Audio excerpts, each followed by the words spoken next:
Hello, good day to you. It's me, Andy, and this is Talkin really. And today's story is in The Guardian, and it is about the case of a single mother, a disabled single mother, who was discriminated against because she was on benefits.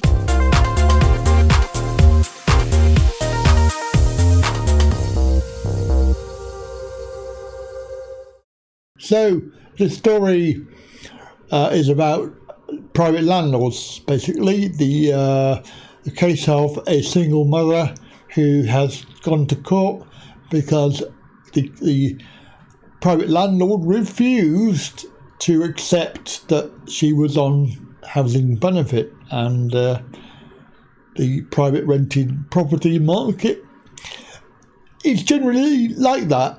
It tends to be, if you're on DSS, then you don't get anywhere.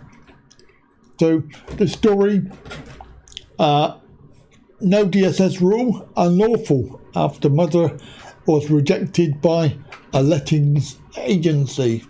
She was court found that the disabled woman was discriminated against by being rejected for private flats.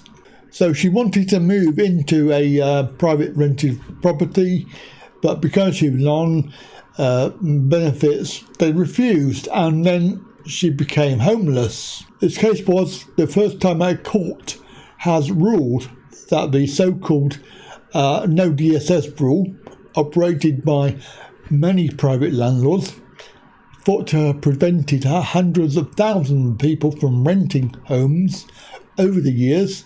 It breached equality laws. The court heard that the mother of two, referred to in the ruling as Jane, was turned down for several properties by the letting agency because of its long-standing blanket policy of not renting to people in receipt of UC or other social security benefits. In her ruling, the judge said that rejecting tenancy applications because the applicant is in receipt of housing benefit was unlawfully, indirectly discriminatory on the grounds of sex and disability, contrary to the Equality Act of 2010.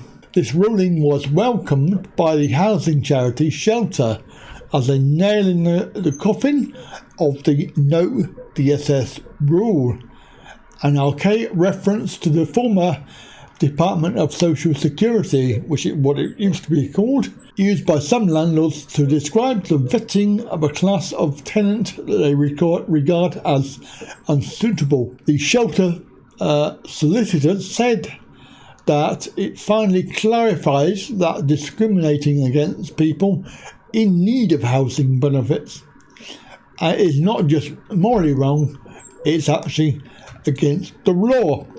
Although the ruling made in a virtual hearing does not set a legal precedent, Shelter said that it sent a warning to landlords and letting agents that they should end the practice. 5 similar cases brought by the charity in recent years were settled out of court in favour of Shelter.